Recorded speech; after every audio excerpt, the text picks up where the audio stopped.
Welcome to another edition of CPaaSAA Talks. My name's Kevin Nethercott, the managing partner of the CPaaS Acceleration Alliance. And I'm super excited today to start a new series where we will be looking at developing markets around the world and the impact CPaaS and our members are making. Today, we will be focusing on a key announcement and the players involved in a new BPO opportunity in Kenya that is literally going to change the future of the country there. We invite you to hang with us till the end to get all of the details and the impact that this announcement will have. I would like to thank our sponsor today, the CPaaSAA Talent Impact Fund. This is a joint project between the CPaaS Acceleration Alliance and the Global Talent Impact Fund, where we look to develop talent in a sustainable way to support the broader CPaaS and communications industries. We'll touch on this a little bit later as part of our conversation. So speaking of the conversation, let's get started and bring in our guests. Today, I am joined by TJ from Five9, who is the VP of the whole region. You've got a couple of continents there. TJ, welcome to our conversation today. Thank you, Kevin. Thanks for having me, and delighted to be here with you guys today. Yeah, absolutely. Also like to introduce Richard Atherton from BT, who manages the call center business for BT globally. And excited to have you as well, Richard. Yeah, thanks very much. Really excited to be here too. Good to be here with our partners as well in this what was going to be a really exciting project that we're putting together. Absolutely. We're excited to make this announcement here on CPaaSAA Talks together today. And last but not least, Mr. Bentley Wilson, the founder and CEO of Thrivin. Welcome. Hi, Kevin. Hi, gentlemen. It's great to be with you. Thanks for being all together. Yeah, absolutely. So, Bentley, let's start with you here to kick this off as our resident member of this group that actually lives in Africa. What we want to do today is have a conversation around. We've got two or three really key topics. The first is looking at the continent, what's happening with Africa. We've got a special partnership that we'll be announcing that is launching in Kenya, where you are there in Nairobi. But let's start with giving us some background on what's happening there on the continent, specific maybe to Kenya a little bit, and why the partnership that we'll be talking about is so key. You know, Kevin, that's a big question. The African continent's a big place, 54 countries. It's been going through a huge evolution and transformation over the past several years, but nothing like what we have seen in the past 5 years has completely transformed and changed the East Africa and many of the countries here. My experience with Africa started around the turn of the century, originally in West Africa and then South Africa. And then since 2014, I've basically been living mostly in East Africa since that time. And so I've had a tremendous amount of experience working with the East African countries and global international companies that are working to create talent to basically grow themselves on the continent as well as elsewhere around the world. But the reason why this last 5 years has been most meaningful is that basically what technology has done has basically prepared the African continent and specifically East Africa for what is needed in the world today, preparing for the future of work. We all know that there has been an education to employment gap that has been a problem getting our young people from education ready for employment. But since that time, there's also been a skills gap that has now reached every company, every workforce around the world, so that roughly 70% of our workforce globally has a skills gap. And then most recently, that was identified during the COVID time, there is a talent gap where the Northern Hemisphere is suffering with a lack of talent. Not just a lack of talent, but also a lack of skilled talent. So we've reached a point where basically the world needs Africa. and Africa needs the world. I think that's a great way to look at it. TJ, I know that you've spent a significant amount of time on the continent, both personally and professionally as the VP of the region. What are some of the challenges and opportunities that you've seen generally in the region?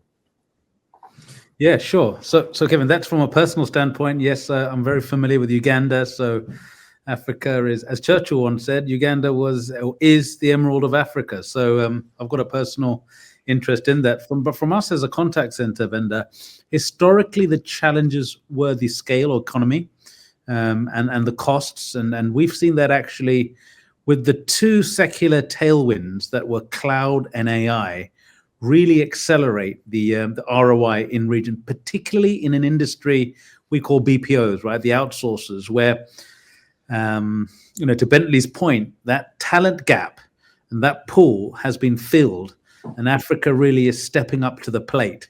So for those reasons, for us as a company, it's one of the regions that we are seeing growth.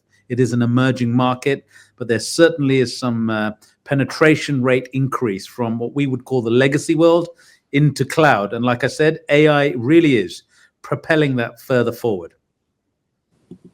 Absolutely. It's interesting that we talk about AI in a country like Africa, but there's so many areas where that can tie into, and we'll talk a little bit more about the technology in a moment. Richard, in your role as the global lead of Contact Center, where does Africa play in kind of your global strategy, and what is the potential that you're seeing there in the market that has brought you to this partnership that we'll be announcing today?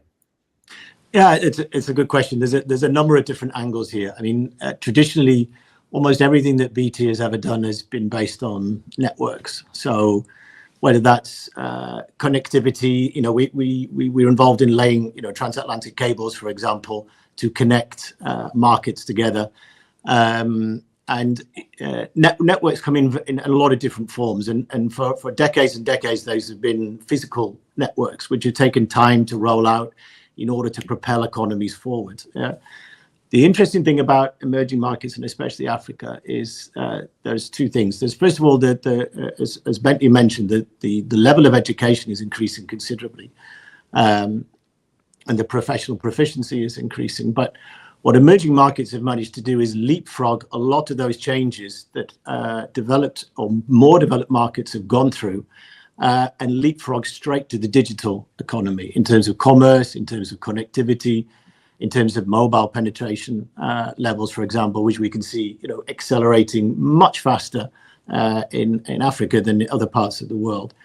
What that means is that we can put those two things together. The fact that the networks are now digital networks, together with the level of proficiency, that means that you don't just have the ability to use the expertise in Africa to answer the problems in the Northern Hemisphere, but these are markets which are developing very rapidly in themselves, and they're developing around digital platforms. So, CPaaS and the digital communication from mobiles to an e-commerce, that's all going to happen at a much faster rate in Africa than it has in any other market. That opens up so much opportunity. So TJ, maybe talk to us. I mean, when I think about Contact Center and the global footprint that Five9 has around the world, what is this connectivity into the continent, and then maybe even specific to Kenya now? What does that do for the industry? What does that do for you as Five9? Tell us a little bit about that connectivity piece, as well as how that enables your technology now to play in this burgeoning market. Yeah, that's a great question. And to Richard's point, it's not just the fact that Africa as a nation can cater for the other hemisphere's markets, but within itself is also growing in size. And I guess cloud does make it a much more scalable and affordable solution from a contact center point of view. But the whole industry as a whole is looking to see it as the new front door. That's what contact centers are now. That's where the e-commerce happens. That's where customer complaints happen. But they're challenged to do that now at a more cost-effective rate. That's the challenge. And you've got to still make it cutting edge, bleeding edge technology, because the consumers, they're getting more and more, let's just say, choice has given them a lot more room. And so enterprises are challenged to give the best window or front door to communicate with. So one of the things we're seeing in Africa particularly is the adoption to AI is actually earlier doors. There is no challenge in understanding that for the contact center, those repetitive, monotonous tasks that actually, if we're being honest, humans aren't great at, and we have high human error or margin of error, well, AI is perfect for that. That's exactly what AI is there for. And so therefore that takes away what I call the high volume, low value calls. And then you're left with this high value call, which is low volume, but high value, which we believe the human is most adept at doing with empathy required. And so within the contact center industry, we're really seeing that make some ground. And with Five9's recent acquisitions and bleeding in our genius AI solutions, our customer base across the world are really picking up on that at the moment and delivering that and executing it. That makes so much sense. And with that as a base, maybe just a quick follow-up, TJ, as you look globally with Five9 and where you've got large markets. We historically, the BPO industry really started in India. Philippines clearly has a huge footprint. We're seeing growth in Latin America. Where does Africa fit in that global map as far as opportunity for this new technology through the connectivity with BT? Where does Kenya and Greater Africa fit within your map? Very high on the radar, actually. And, in the past, the initial move, if you like, was India. So there are several banks in Europe who would move and outsource their contact center agents to India initially. And what they found was the CSAT levels got quite a big hit. And so we saw initially this migration over to South Africa, where, again, back to the top of the call, where Bentley said the talent is there now. And we also have an ability, not just linguistically, but also the adaptation or adoption of the technology. I'm seeing Africa come to the forefront of that. So it's not just the BPO. So we have customers across Africa on a retail basis, in banking, all referenceable today, that are using not only the agents as a talent pool, but obviously the software to bring that world-class customer service to their customers. Excellent. Well, I appreciate all of these points, because I think it really is showing that Africa and specific countries within Africa are now ready and open for business, right? And so, Bentley, let me turn the time over to you a moment, because I think I'm excited as the managing partner of the Alliance to have three of our key members here together, working together, collaborating, partnering here.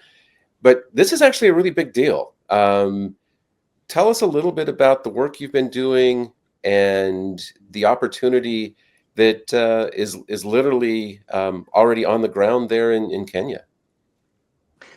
It really is an exciting opportunity here. And in fact, thanks to CPaaS, these three organizations came together. So thank you for convening not only this meeting, but the original meeting that brought us all together.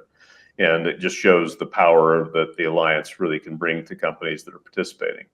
But the thing that has happened here in Africa and that is happening around the world is that right now it is projected that roughly 4 million more physical seats will be needed to fill the demand that is coming to BPO over the next 5 years.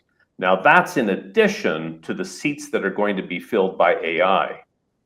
So what is happening is the big middle of companies are now realizing, oh my goodness, I don't have enough talent. The talent that I am bringing in is very, very expensive. How am I going to deliver the level of customer experience that is needed? Well, thank goodness Africa is here.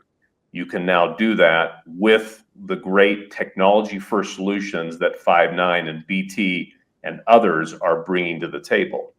Because here's where Africa is today. You've got in countries like Kenya and generally in East Africa, you have 500,000 young people coming out of tertiary education looking to get employed. and only 20% are getting formally employed. Just imagine how that must feel for a young person working all those years to get educated and get ready for a role, just to go back to the village to have to make that $1 a day to survive. Well, that doesn't have to happen, because like I started in the beginning, the world needs roles to be filled. By 2030, it's projected that there will be 85 million open roles in the world. And that is without understanding the impact of AI and how that's really going to work. Also, it's projected that AI could potentially outplace 1 billion people in the world that possibly haven't upskilled and prepared for the future of work changes. So there's dynamics that are going on that no one has really ever contemplated or today really understands. But one thing is clear, that there will be a lot more jobs and opportunity for skilled and capable people to fill roles in entry-level positions that are supporting the great work that AI solutions are bringing, and for more skilled people that are managing solutions at the higher levels around the world. So it's not just an opportunity for Africa, it's an opportunity globally for us to upskill and prepare for what's happening. But go ahead. So I was going to follow up. So give us an update on where the partnership is. Are you open for business? Can organizations come to Thrivin now? And do you have facilities ready? Tell us a little bit more about where we're at in the actual rollout. That's great. Yes, the Thrivin Africa BPO Alliance is live and well, and we are going. We have facilities ready. We have companies coming in. We have people, agents being trained. We are ready to really roll this thing out in a significant way.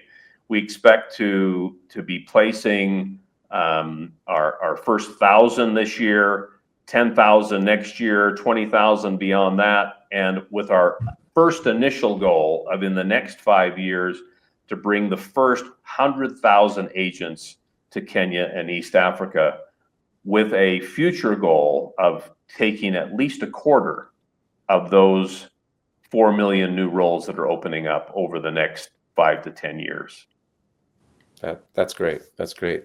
I think the other point I might add to what you just described, I understand that in Kenya specifically, the government has actually gotten behind this initiative, right? And so super supportive of the initiative, the alliance, and all the work that's being done there. So not only is this a cool thing for the three companies here announcing and working together, but more generally, this is something that's being embraced, and we're expecting 1 million jobs to come into the region through the technology that BT and Five9 are bringing, and then organizing that into to the BPO industry that can be there in Kenya.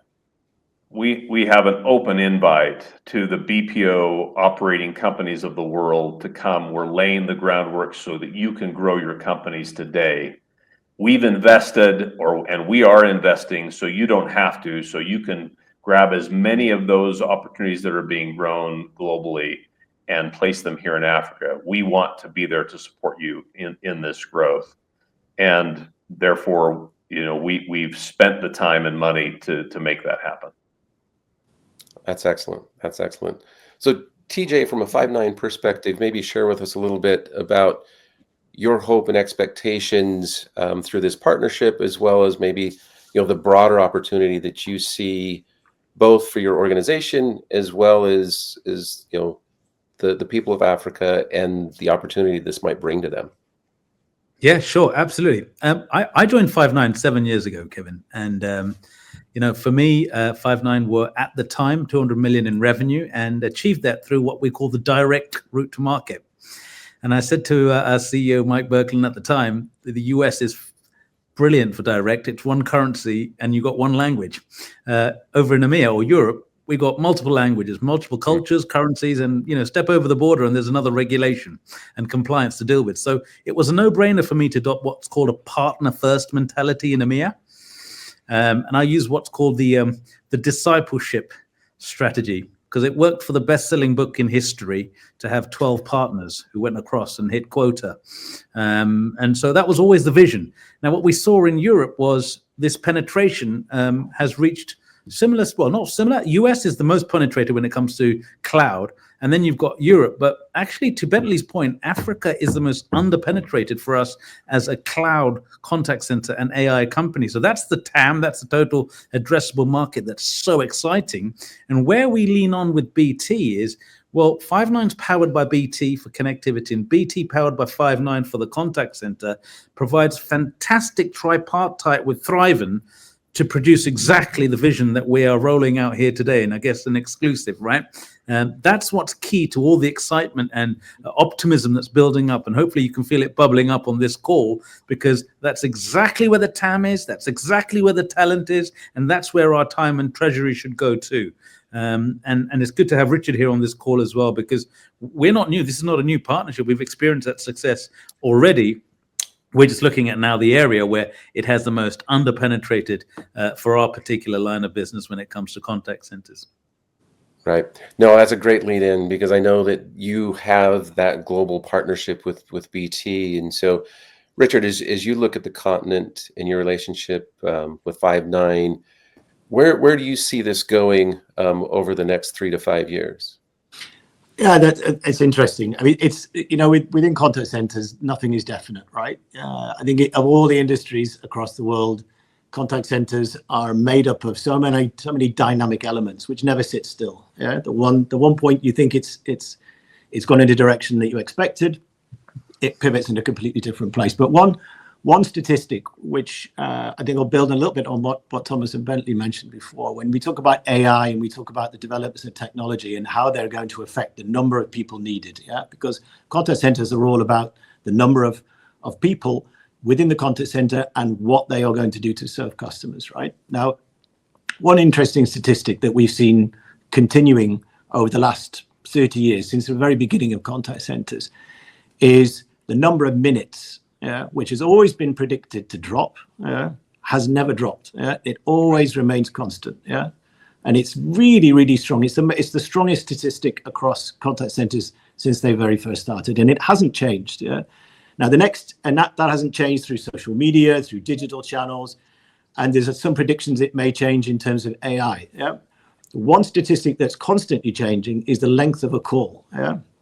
And that's really interesting, because no matter what we've done over the past decades, that statistic is continuing to increase. So the length of a call has gone up. And what that means is all the repetitive calls that Thomas talked about before, they're all being taken through either automated interactions or AI, for example. Which means the complexity of the call and between the agent and the customer is going up and up and up, which means the call gets longer and longer, which means you need a higher level of literacy and digital literacy to actually take care of a customer's needs, which comes back to Bentley's point about level of education. All these elements are so important to make sure that this partnership works. Bentley, I wanted to come back to a comment you made just a moment ago about that talent and that gap, and address it on a special initiative where we've partnered as the CPaaS Acceleration Alliance, along with Thrivin and the World Impact Fund. And so if you could tell us a little bit about the initiative that is actually helping fuel some of the training that's taking place to bring agents and make them ready to go in this really cool new market. Yeah, that is an exciting initiative that CPaaS has kicked off in our partnership with CPaaS and membership in the CPaaS Alliance. CPaaS saw the need for the growing industry of CPaaS. Their goal is to reach 100 billion in sales by 2030, with the expectation of achieving that. The only way they're going to be successful is to prepare the talent that they need to grow to that level. You can have the most strategic and best laid plans of growth within companies, but it's the people that make that growth happen. And so you have to lay the groundwork of skills development. The problem with that is that companies don't have a budget for a talent supply, to build a talent supply. So the vision for CPaaS is, with the Talent Impact Fund, companies can lay the groundwork and use their CSR and their philanthropy to build up the Talent Impact Fund that can then be recycled to build more. So as new talent is skilled and ready to fill new roles for the member companies, now that money can be paid back by the company that hires them through a small recruitment fee, paid back to the fund, so that it can keep recycling that money and growing more and more talent.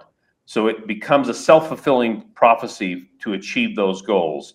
You build the strategic plan, you build the talent with the skills, and the revenues will come. Exactly. That's the vision that we've had here at the CPaaS Acceleration Alliance is, can we impact both the industry positively by creating that talent that we need, as well as impacting individuals' lives and communities there in Africa. And that's why we're so excited about this partnership, because we're going to get scale on this in a really meaningful way. I think as we look at the opportunity together as partners between the four of us, I think we'll have thousands of jobs within months, and ultimately through creating this new industry through this partnership and deploying that, I think we have a goal of 1 million jobs in the coming years. And so we invite all those that are listening to approach us about the Impact Fund and how we can help your organization train specific talent that you can use in your own organization, and then also make the impact here locally in what we're doing with Kenya. So it's sustainable and scalable. So there's no better CSR than that. Exactly. I think, as we look at it, a single dollar can be reused 3 or 4 times a year, in having 3 or 4 different individuals go through key training that gets them ready for work. And so super excited about this initiative and everyone's support in pushing that forward. So as we look now into the future a little bit, bringing this back to the impact and what we can do. TJ, with your experience there in the continent, maybe share with us just a little bit about that balance of kind of the impact side of what you can do on the continent, along with the professional side. I'd love to just kind of get your thoughts a little bit as we wrap up here on what you would hope to see come from this partnership and the broader opportunity that is Africa. Yeah, sure. I mean, look, from a personal point of view, it's a very, very close place to my heart. We're, as a born-again church, we have a vision to plant an orphanage in every continent on earth that's self-sustaining. And so our first one is in Uganda, and we get to visit Ginger quite a lot. We're in partnership with Ginger Christian Church, and the homes are called Umpendo Homes. So to see Uganda and to see Ginger and how we've impacted it from that perspective has been something that, is just, for me, priceless. So from a personal perspective, absolutely, that's key. And we know how close Uganda and Kenya are, and East Africa as general. The other thing is, from a professional perspective, and I said it before and I'll say it again, for us, we've just, by the way, come back from our sales kickoff in San Diego. And I was hosting it. I had the honor of hosting it this year. And we were celebrating the fact that last year we crossed $1 billion run rate as a company. Which is quite the milestone, because only 80 companies, fun fact, only 80 companies who are SaaS have ever crossed the $1 billion run rate, publicly listed on NASDAQ. So, but we're not stopping there. Our CEO has challenged us to think, well, we want to go for 10 billion now. And it is impossible to do that without 2 things. Number one, to expand in areas like East Africa. That's absolutely key. And as a vendor, we're not going to do that without a partner-first model with partners like BT. So we don't have the infrastructure, for example, or the footprint to go and do that or invest that way. For us, a force multiplier would be the route to market that we call with BT, where they do the managed service provider, and through Richard and his team, we work as an alliance together with Thrivin, and that's where we're seeing our road to 10 billion. So that hopefully answers, Kevin, from a personal perspective, why it's so close to my heart, but also from a professional perspective, why we feel that's our road to hitting those 12-figure visions. I appreciate that, and the impact that you're having on multiple levels. Richard, as we kind of wind up here, what are some final thoughts from your perspective on the role that you see BT playing, moving forward, and what impact that might have? Yeah, I think I think the reason this project is so important for us, when we look back through history, the projects that we're most proud of from BT are the ones where we've had a positive impact on all of the people involved in it. And we have a very rich history of that. And obviously we're a commercial company. We've done lots of deals we're very proud of over the years. But when we look back, it's always the pieces where we impacted either countries or communities for good are the ones we're the most proud of. And that can be connecting economies.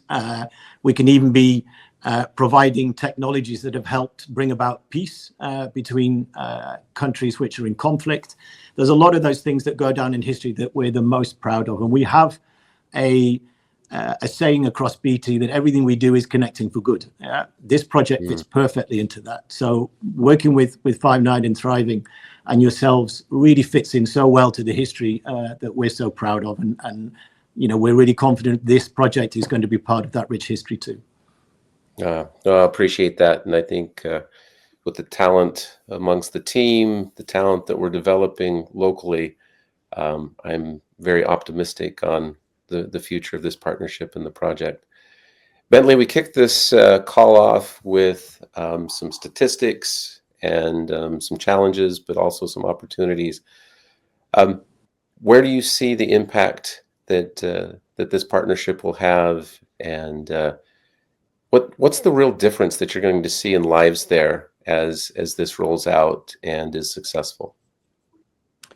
Well, it's a multiplier like no other. When you lift a person into the middle class, they lift at least 5 others. So with the first goal being 100,000, and for every 100,000 we put into employment, you're dropping nearly $1 billion in salaries into an economy, whether it's Kenya or the greater East Africa. Imagine that growing to 1 million, and now we're 10 timesing that number. And I'll tell you, there's no better, faster way to grow a developing country than to lift the people into the middle class, and then they do the rest. They basically bring the rest of the country, the rest of the region, the rest of the continent to the middle class. So that's what this kind of a foundation does for a country or for a continent. Yeah, no, that's brilliant, and history shows that, right? And this specific industry has done that for multiple nations, and so we have a track record, and we've learned from those experiences, and so I expect this to be exponential compared to what we've done in the past. So, gentlemen, I really appreciate your time. This has been a wonderful theme to discuss. I think commercially there's a bright future, but to the point that Bentley just made, by being successful there, the impact that we can have in the lives and the communities and is going to be very, very meaningful. And both from a CPaaS Acceleration Alliance perspective, as well as our project with the CPaaSAA Talent Impact Fund, we hope to play a significant role moving forward. So, gentlemen, appreciate your time, and excited to roll up our sleeves and get to work and make it happen. Thank you. Thank you. Thank you. Thank you.